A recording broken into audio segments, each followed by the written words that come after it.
Hi guys, welcome to our channel ಬಯೋಲ್ಡ್ ಕನ್ನಡ. ನಾವು last ಕ್ಲಾಸಲ್ಲಿ ಏನೇನು ಡಿಸ್ಕಸ್ ಮಾಡಿದ್ವಿ ಅಂತ ಒಂದ್ಸಲ ಕ್ವಿಕ್ಕಾಗಿ ಗ್ಲಾನ್ಸ್ ಮಾಡೋಣ. ನಾವು ರಿಪ್ರೊಡಕ್ಷನ್ ಇನ್ ಆರ್ಗನಿಸಮ್ ಅನ್ನೋ ಚಾಪ್ಟರ್ನ ಡಿಸ್ಕಸ್ ಮಾಡ್ತಿದ್ವಿ. ಅದರಲ್ಲಿ ವಾಟ್ ಈಸ್ ಆ್ಯನ್ ಆರ್ಗನಿಸಮ್ ಅಂತ ನೋಡಿದ್ದೀವಿ. ನೆಕ್ಸ್ಟು ವಾಟ್ ಈಸ್ ರಿಪ್ರೊಡಕ್ಷನ್ ಅಂತ ನಾವು ನೋಡಿದ್ವಿ. ನೆಕ್ಸ್ಟು ಸಿಗ್ನಿಫಿಕೆನ್ಸ್ ಆಫ್ ರಿಪ್ರೊಡಕ್ಷನ್ನ ನೋಡಿದ್ವಿ. ನೆಕ್ಸ್ಟು ಟೈಪ್ಸ್ ಆಫ್ ರಿಪ್ರೊಡಕ್ಷನ್ನ ನೋಡಿದ್ವಿ. ನೆಕ್ಸ್ಟು ಸೆಕ್ಷುವಲ್ ರಿಪ್ರೊಡಕ್ಷನ್ ಅಂದರೆ ಏನಂತ ನಾವು ಕಲ್ತ್ಕೊಂಡ್ವಿ. ನೆಕ್ಸ್ಟು ಸೆಕ್ಷುವಲ್ ರಿಪ್ರೊಡಕ್ಷನ್ ಅಂದರೆ ನಾವು ಏನಂತ ಡಿಸ್ಕಷನ್ ಮಾಡಿದ್ವಿ. ಇಲ್ಲಿ ಲೈಫ್ ಸ್ಪ್ಯಾನ್ ಡೆಫಿನೇಷನ್ನು ಮತ್ತು ಅದೇನಕ್ಕೆ ಇಂಪಾರ್ಟೆಂಟ್ ಅಂತ ಕೂಡ ತಿಳ್ಕೊಂಡಿದ್ದೀವಿ. Next life span of some ಆರ್ಗನಿಸಮ್ಸ್ನ ನಾವು ನೋಡ್ತಾ ಹೋಗಿದ್ವಿ. ಇವತ್ತಿನ ಕ್ಲಾಸಲ್ಲಿ ನಾವು ಸೆಕ್ಷುವಲ್ ರಿಪ್ರೊಡಕ್ಷನ್ ಬಗ್ಗೆ ಫುಲ್ ಡಿಸ್ಕಸ್ ಮಾಡ್ತಾ ಹೋಗೋಣ. ಸೆಕ್ಷುವಲ್ ರಿಪ್ರೊಡಕ್ಷನ್ ಅಂದರೆ it is a type of reproduction in which offsprings are produced by a single parent. ಇದು ಒಂದು ನಮಗೆ ರಿಪ್ರೊಡಕ್ಷನಲ್ಲಿ ಒಂದು ಟೈಪ್. ಇದು ಈ ರಿಪ್ರೊಡಕ್ಷನಲ್ಲಿ ಆಫ್ಸ್ಪ್ರಿಂಗು ಸಿಂಗಲ್ ಪೇರೆಂಟಿಂದಲೇ ನಮಗೆ ಪ್ರೊಡ್ಯೂಸ್ ಆಗುತ್ತೆ. ಸೆಕ್ಷುವಲ್ ರಿಪ್ರೊಡಕ್ಷನ್ ಆದರೆ ನಮಗೆ 2 ಇಂಡಿವಿಜುವಲ್ಸ್ ಬೇಕು, ಒಂದು ಮೇಲು ಇನ್ನೊಂದು ಫೀಮೇಲು.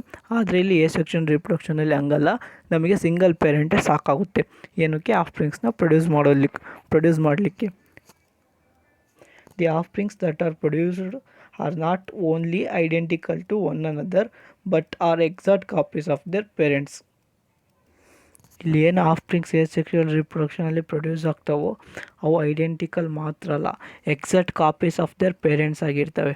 ಅಂದರೆ ಈಗ ನಮ್ಮ ಫೋಟೋ ತೆಗೆದಾಗ ನಾವೇ ಎಕ್ಸಾಕ್ಟಾಗಿ ಹೆಂಗೆ ಕಾಣ್ತೀವೋ ಅದೇ ಥರ ಅದರ ಆಫ್ಸ್ಪ್ರಿಂಗ್ಸ್ ಕೂಡ ಹಂಗೆ ನಮಗೆ ಇರ್ತವೆ. ಅಂದರೆ ಈಗ ಅಮೀಬಾ, ಫಾರ್ ಎಕ್ಸಾಂಪಲ್ ಅಮೀಬಾ ನಾವು ನೋಡಿದ್ವಿ, ಅದು ರಿಪ್ರೊಡಕ್ಷನ್ ಆದಾಗ 2 ಇಂಡಿವಿಜುವಲ್ಸ್ ಇದ್ವು, ಅವು ಸೇಮ್ ಅದೇ ಪೇರೆಂಟಲ್ ಅಮೀಬಾ ಥರನೇ ಇದ್ವು. ಆ ಥರನೇ ಇಲ್ಲಿ ಸೆಕ್ಷುವಲ್ ರಿಪ್ರೊಡಕ್ಷನಿಂದ ಯಾವ್ಯಾವ ಆಫ್ಸ್ಪ್ರಿಂಗ್ಸ್ ಪ್ರೊಡ್ಯೂಸ್ ಆಗ್ತಾವೋ ಅವೆಲ್ಲ ಎಕ್ಸಾಕ್ಟ್ ಕಾಪೀಸ್ ಆಗಿರ್ತವೆ ಅಂತ ಹೇಳಿದ್ದಾರೆ. ಅದಕ್ಕೆ ಈಗ ಎಕ್ಸಾಕ್ಟ್ ಕಾಪೀಸ್ ಆಗಿರ್ತವೆ ಅಂತ ಹೇಳಿದ್ವಲ್ಲ, ಅದಕ್ಕೆ ಟರ್ಮ್ ಕ್ಲೋನ್ ಅನ್ನೋದನ್ನ ಬಳಸ್ತಾರೆ. ಡಿಫೈನ್ ಕ್ಲೋನ್ ಅಂತ ಒಂದು ಮಾರ್ಕ್ಲಿ ಕ್ವಶನ್ ಬರ್ಬೋದು. The term clone is used to describe the morphologically and genetically similar individuals. The offsprings ಏನು ಸೆಕ್ಷುವಲ್ ರಿಪ್ರೊಡಕ್ಷನಲ್ಲಿ ನಮಗೆ ರಿಪ್ರೊಡ್ಯೂಸ್ ಆಗಿರ್ತಾವಲ್ಲ ಅವು ಮಾರ್ಫಾಲಜಿಕಲಿ ಮತ್ತು ಜೆನೆಟಿಕಲಿ ಸಿಮಿಲರ್ ಆಗಿರ್ತವೆ.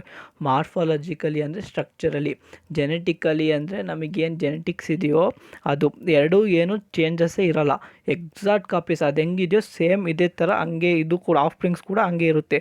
ಅದನ್ನೇ ನಾವಿಲ್ಲಿ ಕ್ಲೋನ್ಸ್ ಅಂತ ಕರಿತೀವಿ. ಮಾರ್ಫಾಲಜಿಕಲಿ ಮತ್ತು ಜೆನೆಟಿಕಲಿ ಸಿಮಿಲರ್ ಇಂಡಿವಿಜುವಲ್ಸ್ನ ನಾವಿಲ್ಲಿ ಏನಂತ ಕರಿತೀವಿ, ಕ್ಲೋನ್ ಅಂತ ಕರಿತೀವಿ. ಇದು 1 ಮಾರ್ಕ್ ಕ್ವಶನು, ತುಂಬ important. Next characteristics of sexual reproduction. ಗುಣಗಳು. ಸೆಕ್ಷುವಲ್ ರಿಪ್ರೊಡಕ್ಷನಿಂದ ರಿಪ್ರೊಡ್ಯೂಸ್ ಆಗ್ತಾವಲ್ಲ ಆರ್ಗನಿಸಮ್ಸ್, ಅದ್ರ ಗುಣಗಳು ಹೆಂಗಿರ್ತವೆ ಅಂತ ಇಲ್ಲಿ ನಾವು ನೋಡ್ತಾ ಹೋಗೋಣ. ಅವು ಫಸ್ಟು ಯೂನಿಪೇರೆಂಟಲ್, ಸಿಂಗಲ್ ಪೇರೆಂಟಲಿಂದನೇ ಅವು ನಮಗೆ ರಿಪ್ರೊಡ್ಯೂಸ್ ಆಗಿರ್ತವೆ. There is no formation and fusion of gametes.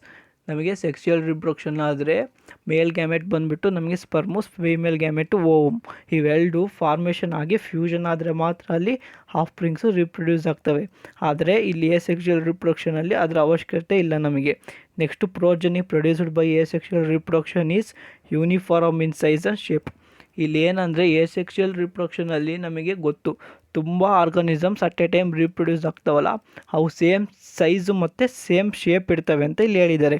It is quick method of multiplication. ಇಲ್ಲಿ ಸೆಕ್ಷುವಲ್ ರಿಪ್ರೊಡಕ್ಷನಲ್ಲಿ ಆರ್ಗನಿಸಮ್ಸು ತುಂಬ ಫಾಸ್ಟಾಗಿ ರಿಪ್ರೊಡ್ಯೂಸ್ ಆಗ್ತವೆ. ನಾವು ಕ್ಯಾರೆಕ್ಟರಿಸ್ಟಿಕ್ಸ್ ಕೂಡ ನಾವು ನೋಡಿದ್ವಿ. ಈಗ ನೆಕ್ಸ್ಟು ಟೈಪ್ಸ್ ಆಫ್ ಸೆಕ್ಷುವಲ್ ರಿಪ್ರೊಡಕ್ಷನ್ನ ನೋಡೋಣ. 3 ಟೈಪ್ಸ್ ಇದ್ದಾವೆ ನಮಗೆ ಸೆಕ್ಷುವಲ್ ರಿಪ್ರೊಡಕ್ಷನಲ್ಲಿ. ಮೊದಲೇದು ಫ್ಯೂಷನ್, ಎರಡನೇದು ಬಡ್ಡಿಂಗ್, ಮೂರನೇದು ವೆಜಿಟೇಟಿವ್ ಪ್ರೊಪೊಗೇಷನ್ ಅಂತ. ಫ್ಯೂಷನ್ ಅಂದರೆ ಏನು? It is a process in which a parental cell divides into 2 or more daughter cells. ಫ್ಯೂಷನಲ್ಲಿ ಏನಾಗುತ್ತೆ ಅಂದರೆ ಪೇರೆಂಟಲ್ ಬಾಡಿ ಇರುತ್ತಲ್ಲ ಅದು 2 or more ಡಾಟರ್ ಸೆಲ್ಸ್ ಆಗಿ ಡಿವೈಡ್ ಆಗುತ್ತೆ. ಅದನ್ನೇ ನಾವು ಇಲ್ಲಿ ಫ್ಯೂಷನ್ ಅಂತ ಕರಿತೀವಿ. ನಮಗೆ 2 ಟೈಪ್ಸ್ ಆಫ್ ಫ್ಯೂಷನ್ ಇದ್ದಾವೆ. ಒಂದು ಬೈನರಿ ಫ್ಯೂಷನ್ನು, ಇನ್ನೊಂದು ಮಲ್ಟಿಪಲ್ ಫ್ಯೂಷನ್. ಬೈನರಿ ಫ್ಯೂಷನ್ ಅಂದ್ರೇನು? It is a division of parental cell into 2 individuals is known as binary fusion. ಇಲ್ಲಿ ಏನು ಫಸ್ಟಲ್ಲಿ ಅಮೀಬಾ ಇದೆ, ಆ ಸಿಂಗಲ್ ಅಮೀಬಾ ನಮಗೆ ಲಾಸ್ಟ್ ಸ್ಟೆಪ್ಪಲ್ಲಿ ಏನಾಯಿತು 2 ಇಂಡಿವಿಜುವಲ್ಸ್ ಆಗಿ ಡಿವೈಡ್ ಆಗಿ ಸಪ್ರೇಟಾಗಿ 2 ಇಂಡಿವಿಜುವಲ್ಸು ಪ್ರೊಡ್ಯೂಸ್ ಆಗಿದ್ದಾವೆ. ಅದನ್ನೇ ನಾವು ಇಲ್ಲಿ ಬೈನರಿ ಫ್ಯೂಷನ್ ಅಂತ ಕರಿತೀವಿ. ಎಕ್ಸಾಂಪಲ್ ಅದು ಅಮೀಬಾ. ನೆಕ್ಸ್ಟು ಮಲ್ಟಿಪಲ್ ಫ್ಯೂಷನ್ನ ನೋಡ್ತಾ ಹೋಗೋಣ. It is a division of parental cell into many individuals. Parental ಸೆಲ್ನ ಮೋರ್ ದೆನ್ 2 ಇಂಡಿವಿಜುವಲ್ಸ್ ಆಗಿ ಡಿವೈಡ್ ಆಗ್ತವೆ. ಅದನ್ನೇ ನಾವಿಲ್ಲಿ ಮಲ್ಟಿಪಲ್ ಫಿಷನ್ ಅಂತ ಕರಿತೀವಿ. Example plasmodium. ಈ ಸ್ಲೈಡಲ್ಲಿ ನೀವು ನೋಡಿ, ಅಲ್ಲಿ ಸೆಕೆಂಡ್ ಸ್ಲೈಡಲ್ಲಿ ಸಿಸ್ಟ್ ಇದ್ದಾವೆ. ಆ ಸಿಸ್ಟ್ ಏನಾಗಿದ್ದಾವೆ, ಥರ್ಡ್ ಪಿಕ್ಚರಲ್ಲಿ ಡಿವೈಡ್ ಆಗಿ ಪ್ರತಿಯೊಂದು ನ್ಯೂ ಆರ್ಗಾನಿಸಮ್ಸ್ ಆಗಿ ಗ್ರೋ ಆಗ್ತವೆ. ಅಂದರೆ ಅಲ್ಲೇ ಮೆನ್ಷನ್ ಮಾಡಿರೋದು ನೋಡಿ, ಡಾಟರ್ ಸೆಲ್ಸ್ ಆರ್ ರಿಲೀಸ್ಡ್ ಅಂತ. ಆ ಪ್ರತಿಯೊಂದು ಡಾಟರ್ ಸೆಲ್ಸ್ ಕೂಡ ನ್ಯೂ ಆರ್ಗಾನಿಸಮ್ ಆಗಿ ಫಾರ್ಮ್ ಆಗ್ತವೆ. ಅದನ್ನೇ ನಾವಿಲ್ಲಿ ಮಲ್ಟಿಪಲ್ ಫಿಷನ್ ಅಂತ ಕರಿತಿದ್ದೀವಿ. ಅಂದರೆ ಬೈನರಿ ಫಿಷನಲ್ಲಿ ಪೇರೆಂಟಲ್ ಬಾಡಿ 2 ಇಂಡಿವಿಜುವಲ್ ಆಗುತ್ತೆ. ಮಲ್ಟಿಪಲ್ ಫಿಷನಲ್ಲಿ ದ ಪೇರೆಂಟಲ್ ಬಾಡಿ ಏನಿರುತ್ತಲ್ಲ ಅದು ಮೋರ್ ದೆನ್ 2 ಇಂಡಿವಿಜುವಲ್ಸ್, ಎಷ್ಟಾದ್ರು ಇಂಡಿವಿಜುವಲ್ಸ್ನ ಆಗ್ಬೋದು. ಅದನ್ನೇ ನಾವಿಲ್ಲಿ ಮಲ್ಟಿಪಲ್ ಫಿಷನ್ ಅಂತ ಕರಿತೀವಿ. ಕನ್ಫ್ಯೂಸ್ ಆಗಬೇಡಿ. ಬೈನರಿ ಅಂದರೆ ಬೈ ಮೀನ್ಸ್ 2, ಅಲ್ಲೇ ಹೆಸರಲ್ಲೇ ಇದೆ. ಬೈನರಿ ಅಂದರೆ ಬೈ ಅಂದರೆ 2 ಅಂತ. 2 ಇಂಡಿವಿಜುವಲ್ಸ್ ಆದರೆ ಅದು ಬೈನರಿ ಫಿಷನ್ನು. ಮೋರ್ ದೆನ್ 2 ಇದ್ದರೆ ನಮಗೆ ಅದು multiple fission. Next what is encystation ಅಂತ ನಾವು ನೋಡ್ತಾ ಹೋಗೋಣ. Under unfavourable condition amoeba withdraws its pseudopodia and secretes a cyst around itself is called as encystation.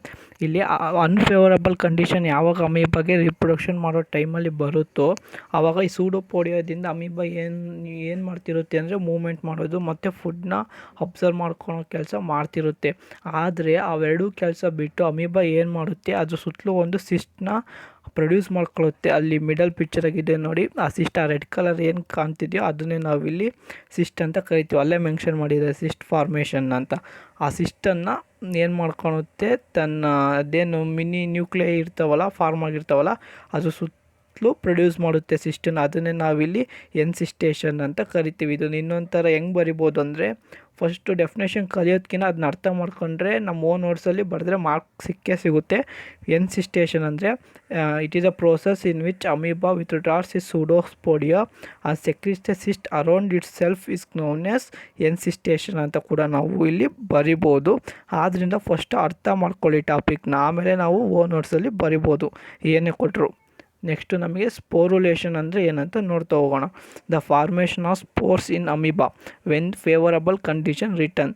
The encysted amoeba divides by a multiple fission and produces many small spores. ಇಲ್ಲಿ sporulation ಅಂದರೆ ಏನಂದರೆ, ಇದು unfavourable ಕಂಡೀಷನಲ್ಲಿ cyst formation ಆಗಿರುತ್ತೆ. ಆಮೇಲೆ ಯಾವಾಗ favourable condition ಬರುತ್ತೋ ಆವಾಗ ಆ ಸಿಸ್ಟು ಬರ್ಸ್ಟ್ ಔಟ್ ಆಗಿ ಇವೆಲ್ಲೇನು ಕಾಣ್ತಿದ್ದಾವಲ್ಲ ಸ್ಮಾಲ್ ನ್ಯೂಕ್ಲಿಯೈಗಳು, ಅವು ನ್ಯೂ ಅಮೀಬೆ ಆಗಿ ಪ್ರೊಡ್ಯೂಸ್ ಆಗ್ತವೆ. ಅದನ್ನೇ ನಾವಿಲ್ಲಿ ಸ್ಪೋರುಲೇಷನ್ ಅಂತ ಕರಿತೀವಿ. ಇದು ನಮಗೆ ಅಂಡರ್ಸ್ಟ್ಯಾಂಡ್ ಮಾಡ್ಕೊಳೋಕ್ಕೆ. ಎಕ್ಸಾಮ್ ಪಾಯಿಂಟ್ ಆಫ್ ವ್ಯೂ ಏನು ಬರೆದ್ರೆ ಸಾಕು ಅಂದರೆ 1 ಮಾರ್ಕ್ ಕ್ವಶನ್ ಇವೆರಡು, ಅಪ್ಲೈಡ್ ಕ್ವಶನ್ ಅಂತ ಅಂತಾರಲ್ಲ ಅವಿವೆ. ಏನು ಬರಿಬೋದು ಸ್ಪೋರುಲೇಷನಿಗೆ 1 ಮಾರ್ಕಿಗೆ ಅಂದರೆ, the process in which the organisms produced special spores is called as sporulation. Special ಸ್ಪೋರ್ಸ್ನ ಪ್ರೊಡ್ಯೂಸ್ ಮಾಡ್ತವೆ ಯಾವ ಆರ್ಗಾನಿಸಮ್ಸ್, ಅದನ್ನೇ ನಾವಿಲ್ಲಿ ಸ್ಪೋರುಲೇಷನ್ ಅಂತ ಕರಿತೀವಿ. ಇನ್ನೊಂದು ಸಲ ನೋಡೋಣ. The process in which organism produced a special spores is called a sporulation. ಇಷ್ಟನ್ನು ಎಕ್ಸಾಮ್ ಪಾಯಿಂಟ್ ಆಫ್ ವ್ಯೂ ಮಾರ್ಕ್ಸಿಗೋಸ್ಕರ ಬರೆದ್ರೆ ಸಾಕು. ಆದರೆ ನಮ್ಮ ನಾಲೆಡ್ಜ್ ಪರ್ಪೋಸಿಗೆ ಸ್ಪೋರುಲೇಷನ್ ಅಂತ ಏನಂತ ತಿಳ್ಕೊಬೇಕಾದ್ರೆ ಇಲ್ಲೇನು ಮೇಲೆ ಮೆನ್ಷನ್ ಮಾಡಿದ್ದೀನಲ್ಲ ಡೆಫಿನೇಷನ್ನ, ಅದನ್ನು ಫೋಕಸ್ ಮಾಡಿ. ಫೇವರಬಲ್ ಕಂಡೀಷನ್ ಬಂದಾಗ ಆ ಸಿಸ್ಟು ಬ್ರೇಕ್ ಡೌನ್ ಆಗಿ ಆ ನ್ಯೂಕ್ಲಿಯೈ ಇರ್ತಾವಲ್ಲ ಅಮೀಬದಲ್ಲಿ, ಆ ಹೊರ ಬಂದು ಹೊಸ ಅಮೀಬೆ ಫಾರ್ಮೇಷನ್ ಆಗೋದನ್ನೇ ನಾವಿಲ್ಲಿ ಸ್ಪೋರುಲೇಷನ್ ಅಂತ ಕರಿತೀವಿ. ನೆಕ್ಸ್ಟು ನಾವು ಟೈಪ್ಸ್ ಆಫ್ ಎಸೆಕ್ಸುವಲ್ ರಿಪ್ರೊಡಕ್ಷನಲ್ಲಿ ಫಿಸನ್ನ ಡಿಸ್ಕಷನ್ ಮಾಡಿದ್ವಿ. ಈಗ ನಾವು ಬಡ್ಡಿಂಗ್ನ ನೋಡ್ತಾ ಹೋಗೋಣ. ಬಡ್ಡಿಂಗ್ ಅಂದರೆ ಏನು? It is a type of asexual reproduction in which offsprings produced by a outgrowth of the parental body is called as budding. Example ಇಷ್ಟು. ಬಡ್ಡಿಂಗಲ್ಲಿ ಹೆಂಗೆ ನಮಗೆ ಆಫ್ಸ್ಪ್ರಿಂಗ್ಸ್ ಪ್ರೊಡ್ಯೂಸ್ ಆಗ್ತವೆ ಅಂದರೆ, ಈ ಸೆಕೆಂಡ್ ಸ್ಟೇಜಲ್ಲಿ ಬಡ್ ಫಾರ್ಮೇಷನ್ ಅಂತ ಒಂದು ಪಿಕ್ಚರ್ ಇದೆ ಸೆಕೆಂಡ್ ಸ್ಟೆಪ್ಪಲ್ಲಿ.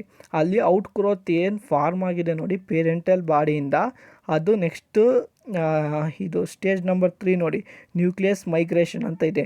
ನ್ಯೂಕ್ಲಿಯಸ್ಸು ಆ ಬಡ್ ಒಳಗಡೆ ಹೋಗಿ ಅದರಲ್ಲೊಂದು ನ್ಯೂಕ್ಲಿಯಸ್ ಫಾರ್ಮ್ ಆಗಿ ನೆಕ್ಸ್ಟ್ ಹಂಗೆ ಡಿಟ್ಯಾಚಸ್ ಆಗ್ತಾ ಅಲ್ಲೇನು ಸ್ಟೆಪ್ಸ್ ಇದ್ದಾವಲ್ಲ ಆ ಸ್ಲೈಡಲ್ಲಿ ಇಮೇಜ್ ಇದೆಯಲ್ಲ ಅದರಲ್ಲಿ, ಅದೇ ಥರ ನಮಗೆ ಬಡ್ಡಿಂಗ್ ಆಗುತ್ತೆ. ನಥಿಂಗ್ ಬಟ್ ಪೇರೆಂಟಲ್ ಬಾಡಿಯಿಂದ ನಮಗೊಂದು ಬಡ್ ಗ್ರೋತ್ ಆಗಿ ಆ ಬಡ್ಡೆ ನ್ಯೂ ಆರ್ಗಾನಿಸಮ್ ಆಗಿ ನಮಗೆ ಪ್ರೊಡ್ಯೂಸ್ ಆಗುತ್ತೆ. ಅದನ್ನೇ ಇಲ್ಲಿ ನಾವು ಬಡ್ಡಿಂಗ್ ಅಂತ ಕರಿತೀವಿ.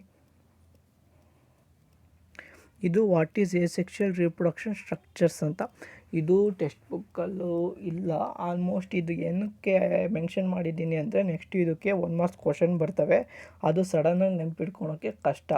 ಆದ್ದರಿಂದ ಇದನ್ನು ನಾವೊಂದು ಬ್ಲೈಂಡ್ ಮೆಥಡಲ್ಲಿ ಇದನ್ನ ಎಸೆಕ್ಷುವಲ್ ರಿಪ್ರೊಡಕ್ಷನ್ ಸ್ಟ್ರಕ್ಚರ್ಸ್ ಅಂದರೆ ಏನು ಅಂತ ನೆನಪಿಟ್ಕೊಳೋದ್ರಿಂದ ಅಲ್ಲಿ ನಿಮಗೆ ಮಿನಿಮಮ್ 3 ಮಾರ್ಕ್ಸ್ ಕ್ವಶನ್ಗೆ ಈಸಿಯಾಗಿ ನೆನಪಿಟ್ಕೋಬೋದು ಆನ್ಸರ್. ಅದೇ ಉದ್ದೇಶದಿಂದ ನಾವಿಲ್ಲಿ ಎಸೆಕ್ಷನ್ ಇಷ್ಟು ಬ್ರೇಕ್ ಡೌನ್ ಆಗಿ ನ್ಯೂಕ್ಲಿಯರ್ ಇರ್ತಾವಲ್ಲ ಅಮೀಬದಲ್ಲಿ, ಆ ಹೊರ ಬಂದು ಹೊಸ ಅಮೀಬೆ ಫಾರ್ಮೇಷನ್ ಆಗೋದನ್ನೇ ನಾವಿಲ್ಲಿ ಸ್ಪೋರುಲೇಷನ್ ಅಂತ ಕರಿತೀವಿ. ನೆಕ್ಸ್ಟು ನಾವು ಟೈಪ್ಸ್ ಆಫ್ ಎಸೆಕ್ಷುವಲ್ ರಿಪ್ರೊಡಕ್ಷನಲ್ಲಿ ಫಿಸನ್ನ ಡಿಸ್ಕಷನ್ ಮಾಡಿದ್ವಿ. ಈಗ ನಾವು ಬಡ್ಡಿಂಗ್ನ ನೋಡ್ತಾ ಹೋಗೋಣ. ಬಡ್ಡಿಂಗ್ ಅಂದರೆ ಏನು? It is a type of asexual reproduction in which offsprings produced by outgrowth of the parental body is called as budding.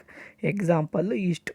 ಬಡ್ಡಿಂಗಲ್ಲಿ ಹೆಂಗೆ ನಮಗೆ ಆಫ್ಸ್ಪ್ರಿಂಗ್ಸ್ ಪ್ರೊಡ್ಯೂಸ್ ಆಗ್ತವೆ ಅಂದರೆ, ಈ ಸೆಕೆಂಡ್ ಸ್ಟೇಜಲ್ಲಿ ಬಡ್ ಫಾರ್ಮೇಷನ್ ಅಂತ ಒಂದು ಪಿಕ್ಚರ್ ಇದೆ. ಸೆಕೆಂಡ್ ಸ್ಟೆಪ್ಪಲ್ಲಿ ಅಲ್ಲಿ ಔಟ್ ಗ್ರೋತ್ ಏನು ಫಾರ್ಮ್ ಆಗಿದೆ ನೋಡಿ ಪೇರೆಂಟಲ್ ಬಾಡಿಯಿಂದ, ಅದು ನೆಕ್ಸ್ಟು ಇದು ಸ್ಟೇಜ್ ನಂಬರ್ 3 ನೋಡಿ, ನ್ಯೂಕ್ಲಿಯಸ್ ಮೈಗ್ರೇಷನ್ ಅಂತ ಇದೆ.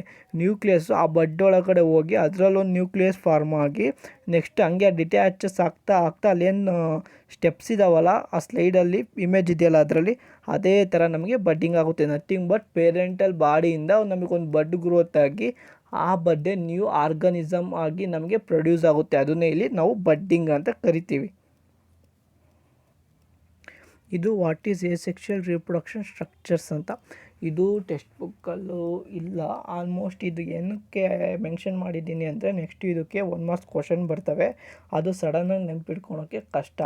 ಆದ್ದರಿಂದ ಇದನ್ನು ನಾವೊಂದು ಬ್ಲೈಂಡ್ ಮೆಥಡಲ್ಲಿ ಇದನ್ನ ಎಸೆಕ್ಷುವಲ್ ರಿಪ್ರೊಡಕ್ಷನ್ ಸ್ಟ್ರಕ್ಚರ್ಸ್ ಅಂದರೆ ಏನು ಅಂತ ನೆನಪಿಟ್ಕೊಳೋದ್ರಿಂದ ಅಲ್ಲಿ ನಿಮಗೆ ಮಿನಿಮಮ್ 3 ಮಾರ್ಕ್ಸ್ ಕ್ವಶನ್ಗೆ ಈಸಿಯಾಗಿ ನೆನಪಿಟ್ಕೋಬೋದು ಆನ್ಸರ್. ಅದೇ ಉದ್ದೇಶದಿಂದ ನಾವಿಲ್ಲಿ ಎಸೆಕ್ಷುವಲ್ ರಿಪ್ರೊಡಕ್ಷನ್ ಸ್ಟ್ರಕ್ಚರ್ಸ್ ಅಂದರೆ ಏನಂತ ಮೆನ್ಷನ್ ಮಾಡಿದ್ದೀನಿ.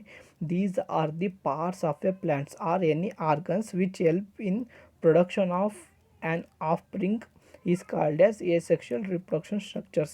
ಇಲ್ಲಿ ಹಂಗಂದರೆ ಈಗ ಹೆಂಗೆ ಈಸ್ಟಲ್ಲಿ ಬಡ್ಡಿತ್ತು ಅದೇ ಥರ ಇಲ್ಲಿ ಪ್ಲ್ಯಾಂಟ್ ಆಗಿರ್ಬೋದು ಅಥವಾ ಅನಿಮಲ್ ಆಗಿರ್ಬೋದು, ಆದರೆ ಯಾವುದೇ ಒಂದು ಆರ್ಗನಿಂದ ನಮಗೇನು ಹೊಸ ಆರ್ಗನಿಸಮ್ ಉತ್ಪತ್ತಿ ಆಗ್ತವೋ ಅದನ್ನೇ ನಾವಿಲ್ಲಿ ಎಸೆಕ್ಷುವಲ್ ರಿಪ್ರೊಡಕ್ಷನ್ ಸ್ಟ್ರಕ್ಚರ್ಸ್ ಅಂತ ಕರಿತೀವಿ.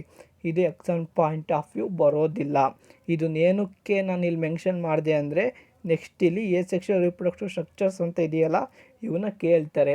ಒಂದು ವರ್ಷ 3 ಮಾರ್ಕಿಗೆ ಇದನ್ನು right asexual reproduction structure of zoo spores ಅಂತ ಕೇಳಿದ್ದಾರೆ, ಕೊನೆಡಿಯಾ ಅಂತ ಕೇಳಿದ್ದಾರೆ, ಬರ್ಡ್ಸ್ ಅಂತ ಕೇಳಿದ್ದಾರೆ, ಗೆಮ್ಯೂಲ್ಸ್ ಅಂತ ಕೇಳಿದ್ದಾರೆ. ಈ ಪರ್ಪೋಸಿಗೆ ಫಸ್ಟು ನಮಗೆ ಎಸೆಕ್ಷುವಲ್ ರಿಪ್ರೊಡಕ್ಷನ್ ಸ್ಟ್ರಕ್ಚರ್ಸ್ ಅಂದರೆ ಒಂದು ಐಡಿಯಾ ಬೇಕು, ಅದಕ್ಕೋಸ್ಕರ ಇಲ್ಲಿ ಅದನ್ನು ಮೆನ್ಷನ್ ಮಾಡಿದೆ ಅಷ್ಟೇ. Next asexual reproduction structure of zoospores ಅಂದರೆ ಏನು? ನಮಗೆ ಕ್ಲೆಮೋಡೊಮೊನೈಸ್ ಅಂತ ಬರಿತೀವಿ. ನೆಕ್ಸ್ಟು ಕೊನೆಡಿಯಾಗೆ penicillium, next buds of hydra, ಗೆಮ್ಯೂಲ್ಸ್ಗೆ ಸ್ಪಾಂಜೆ. ಇಲ್ಲಿ ನಮಗೆ ಹೈಡ್ರಾ ಕೊಟ್ಟು ಎಸೆಕ್ಷುವಲ್ ರಿಪ್ರೊಡಕ್ಷನ್ ಸ್ಟ್ರಕ್ಚರ್ ಬರೀರಿ ಅಂದರೆ ಬರ್ಡ್ಸ್ ಅಂತ ಬರೀಬೇಕು, ಬರ್ಡ್ಸ್ ಕೊಟ್ಟರೆ ಹೈಡ್ರಾ ಅಂತ ಬರೀಬೇಕು. ಅವ್ರು ಹೆಂಗೆ ಬೇಕಾದ್ರೂ ಕೊಡ್ಬೋದು, ಆದರೆ ಈ 4 ಇಂಪಾರ್ಟೆಂಟ್ 1 ಮಾರ್ಕಿಗೆ ಬರುತ್ತೆ question. Next what is vegetative propagation. ನಮಗೆ ಟೈಪ್ಸ್ ಆಫ್ ಎಸೆಕ್ಷುವಲ್ ರಿಪ್ರೊಡಕ್ಷನಲ್ಲಿ ಫಸ್ಟು ಫಿಷನ್ ನೋಡಿದ್ವಿ, ಅದರಲ್ಲಿ 2 types, binary fission, multiple fission. Next budding ನೋಡಿದ್ವಿ, ನೆಕ್ಸ್ಟು ವೆಜಿಟೇಟಿವ್ ಪ್ರೊಪಗೇಷನ್ನ ನಾವಿಲ್ಲಿ ನೋಡ್ತಿದ್ದೀವಿ. ವೆಜಿಟೇಟಿವ್ ಪ್ರೊಪಗೇಷನ್ ಅಂದರೆ ಏನು? The process of reproduction in plant where the fragments are a part of it gets detached and develop into a new plant under favourable condition is called as vegetative propagation. ಇಲ್ಲಿ vegetative propagation ಅಂದರೆ ಏನು ಅಂದರೆ ಈ image ನೋಡಿ, ಈ leaves buds of bryophyllum ಅಂತ mention ಮಾಡಿದ್ದೀನಿ. ಅಲ್ಲೇನು ಆ ಲೀವ್ಸ್ ಮೇಲೆ ಒಂಥರ ಪ್ಲ್ಯಾಂಟ್ ಬೆಳೆದಂಗೆ ಬೆಳೆದಿದೆಯಲ್ಲ, ಅವು ಏನು ಮಾಡ್ತವೆ ಅಂದರೆ ಫುಲ್ ಮೆಚೂರ್ ಆದಮೇಲೆ ಆ ಪ್ಲ್ಯಾಂಟ್ ಕೆಳಗಡೆನೇ ಬಿದ್ದು ಸಾಯಿಲಲ್ಲಿ ಅದು ಬಂದು ಬಿದ್ದ ಮೇಲೆ ಅಂಡರ್ ಫೇವರ್ ಅವಕ್ಕೆ ವಾಟರು ಸನ್ಲೈಟ್ ಎಲ್ಲ ಸಿಕ್ಕಿದಾಗ ಅದೇ ನ್ಯೂ ಪ್ಲ್ಯಾಂಟ್ ಆಗಿ ಗ್ರೋ ಆಗುತ್ತೆ. ಅದನ್ನೇ ನಾವಿಲ್ಲಿ ವೆಜಿಟೇಟಿವ್ ಪ್ರೊಪಗೇಷನ್ ಅಂತ ಕರಿತಿದ್ದೀವಿ. ಅದಕ್ಕೋಸ್ಕರ ಆ ಇಮೇಜ್ನ ಅಲ್ಲಿ ನಾನು ಮೆನ್ಷನ್ ಮಾಡಿದ್ದೀನಿ ನಿಮಗೆ ಈಸಿಯಾಗಿ ಅರ್ಥ ಆಗಲಿ ಅಂತ. ಆ ಪ್ಲ್ಯಾಂಟ್ ಲೀಫ್ ಮೇಲೆ ಏನೇನು ಗ್ರೋ ಆಗಿದ್ದಾವಲ್ಲ ಸ್ಮಾಲ್ ಪ್ಲ್ಯಾಂಟ್ಸು, ಅವು ನ್ಯೂ ಬ್ರಯೋಫಿಲಮ್ ಪ್ಲ್ಯಾಂಟ್ ಆಗಿ ಗ್ರೋ ಆಗ್ತವೆ. ಅದನ್ನೇ ನಾವಿಲ್ಲಿ ವೆಜಿಟೇಟಿವ್ ಪ್ರೊಪಗೇಷನ್ ಅಂತ ಕರಿತೀವಿ. Next what are vegetative propagules ಅಂದರೆ ಏನು ಅಂತ ನೋಡೋಣ. ವೆಜಿಟೇಟಿವ್ ಪ್ರೊಪಗೇಷನ್ಗೂ ವೆಜಿಟೇಟಿವ್ ಪ್ರೊಪಗ್ಯೂಲ್ಸ್ಗೂ ತುಂಬ ಡಿಫ್ರೆನ್ಸ್ ಇದೆ. ದಿ ಯೂನಿಟ್ಸ್ ಆರ್ ಪಕ್ಕದಾಗೆ ಪಾರ್ಟ್ಸ್ ಅಂತ ಏನಕ್ಕೆ ಮೆನ್ಷನ್ ಮಾಡಿದ್ದೀನಿ ಅಂದರೆ ಅದು ಅಂಡರ್ಸ್ಟ್ಯಾಂಡಿಂಗ್ ಪರ್ಪಸ್ಸಿಗೆ ಈಸಿ ಆಗಲಿ ಅಂತ ಅಷ್ಟೇ. The units of vegetative propagation such as runner, rhizome, tuber, offset, bulb are capable to give rise to a new offspring. The structures are called vegetative propagules. ಇಲ್ಲಿ ಏನು ಅಂದರೆ ಇವು ಆಫ್ಸೆಟ್ಟು, ಬಲ್ಬ್, ರನ್ನರ್ ಇವು ಏನಿದಾವೋ ಇವೆಲ್ಲ ಒಂದು ಯೂನಿಟ್ಸು ಅಥವಾ parts. ಇಲ್ಲಿ ಏನು ತೋರಿಸಿದ್ನಲ್ಲ ಆ ಲೀಫ್ ಮೇಲೆ ಒಂದು ಪ್ಲ್ಯಾಂಟ್ ಬೆಳೆದಿದೆ ಅಂತ, ಅದೇ ಥರ ಅದರಿಂದ ಆ ಪ್ಲ್ಯಾಂಟ್ ಏನು ಮತ್ತೆ ನ್ಯೂ ಲೀಫ್ ಮೇಲಿರೋ ಸಣ್ಣ ಪ್ಲ್ಯಾಂಟು ಮತ್ತೆ ನ್ಯೂ ಪ್ಲ್ಯಾಂಟಾಗಿ ಗ್ರೋತ್ ಆಗುತ್ತೆ ಅನ್ನಲ್ಲ, ಅದೇ ಥರ ಈ ವೆಜಿಟೇಟಿವ್ ಪ್ರೊಪಗ್ಯೂಲ್ಸ್ ಇವು ಬೇರೆ ಬೇರೆ. ಈಗ ಅದು ಬ್ರಯೋಫಿಲಮಿಗೆ ಅಷ್ಟೇ, ಅದನ್ನ ಎಕ್ಸಾಂಪಲ್ ಕೊಟ್ಟೆ. ಅದೇ ಥರ ಬೇರೆ ಪ್ಲ್ಯಾಂಟ್ಸಲ್ಲೂ ಈ ಬಲ್ಬ್, ಆಫ್ಸೆಟ್ಸ್ ಅವೆಲ್ಲ ಇರ್ತವೆ. ಅವು ನ್ಯೂ ಪ್ಲ್ಯಾಂಟ್ನ ಫಾರ್ಮ್ ಮಾಡೋಕ್ಕೆ ಹೆಲ್ಪ್ ಮಾಡ್ತವೆ. ಅದಕ್ಕೆ ನಾವಿಲ್ಲಿ ಅದನ್ನು ವೆಜಿಟೇಟಿವ್ ಪ್ರೊಪಗ್ಯೂಲ್ಸ್ ಅಂತ ಕರಿತಿದ್ದೀವಿ. ನೆಕ್ಸ್ಟು ವೆಜಿಟೇಟಿವ್ ಪ್ರೊಪಗ್ಯೂಲ್ಸ್ನ ನಮಗೆ 1 ಮಾರ್ಕಿಗೆ ಕೇಳ್ತಾರೆ. Write the vegetative propagules of eyes or potato ಅಂತ ಕೇಳಿದರೆ ಐಸ್ ಅಂತ ಕೇಳಿದ್ರೆ ಪೊಟ್ಯಾಟೊ ಅಂತ ಬರಿಬೇಕು, ಪೊಟ್ಯಾಟೊ ಅಂತ ಕೇಳಿದ್ರೆ ಐಸ್ ಅಂತ ಬರಿಬೇಕು. ರೈಸೋಮಿಗೆ ಜಿಂಜರ್, ಬಲ್ಬಿಲ್ಗೆ agave, leaves buds of bryophyllum, offsets of water hyacinth. ಇಲ್ಲಿ ವಾಟರ್ ಅಯಾಸಿನೆಂಟ್ ಇದೆಯಲ್ಲ, ಇದು CT point of view very important. Board ಎಕ್ಸಾಮಿಗೂ ಇದನ್ನು ಕೇಳ್ತಾರೆ. Next what is fragmentation? It body breaks into a distinct or ಬ್ರಾಕೆಟಲ್ಲಿ ಫ್ರ್ಯಾಗ್ಮೆಂಟ್ಸ್ ಅಂತ ಇದೆ ಅಂದರೆ ಪೀಸಸ್ ಅಂತ. Each fragment grows into an adult and capable to give ಅಂತ ಆಗಬೇಕು, ಅದು ನ್ಯೂ ಅಂತ ಆಗಿದೆ, ಅದನ್ನು ಕರೆಕ್ಷನ್ ಮಾಡ್ಕೊಳ್ರಿ. Capable to give rise to a new offspring is known as fragmentation. ಈ ಪ್ರೋಸೆಸ್ಸಲ್ಲಿ ಏನಾಗುತ್ತೆ ಅಂದರೆ ನಮಗೆ ಒಂದು ಪೇರೆಂಟಲ್ ಬಾಡಿ ಇದೆ ಅಂದ್ಕೊಳ್ಳಿ, ಅದು ಫ್ರ್ಯಾಗ್ಮೆಂಟ್ಸ್ ಆಗಿ ಡಿವೈಡ್ ಆಗುತ್ತೆ. ಅಂದರೆ ಒಂದು ಪೆನ್ ಇದೆ ಅಂದ್ಕೊಳ್ಳಿ, ಆ ಪೆನ್ನಲ್ಲಿ ನಾವು ಕ್ಯಾಪ್ನ ಮತ್ತು ಪೆನ್ನ ಸಪ್ರೇಟ್ ಮಾಡ್ತೀವಿ. ಅವಾಗ ಏನಾಗುತ್ತೆ ಅಂದರೆ ಕ್ಯಾಪೇ ಒಂದು ಆರ್ಗನಿಸಮ್ ಆಗಿ ಗ್ರೋ ಆಗುತ್ತೆ, ಇನ್ನು ಮಿಕ್ಕಿದ್ದೇನು ನಮಗೆ ಪೆನ್ ಪಾರ್ಟ್ ಅದೇ ಒಂದು ಆರ್ಗನಿಸಮ್ ಆಗಿ ನಮಗೆ ಗ್ರೋ ಆಗುತ್ತೆ. ಆ ಪೆನ್ ಪಾರ್ಟಲ್ಲಿ ಮತ್ತೆ ನಾವು ಈ ಲೆಡ್ಡನ್ನ ತೆಗೆದ್ರೆ ಆ ಲೆಡ್ಡೇ ಒಂದು ಆರ್ಗನಿಸಮ್ ಆಗಿ ಗ್ರೋ ಆಗುತ್ತೆ. ಆ ಥರ ಬೆಳೆಯೋದನ್ನೇ ನಾವಿಲ್ಲಿ ಏನಂತ ಕರಿತೀವಿ? ಫ್ರ್ಯಾಗ್ಮೆಂಟೇಷನ್ ಅಂತ ಕರಿತೀವಿ. ಅದಕ್ಕೆ ಎಕ್ಸಾಂಪಲ್ ಯಾವುದು? ಹೈಡ್ರಾ.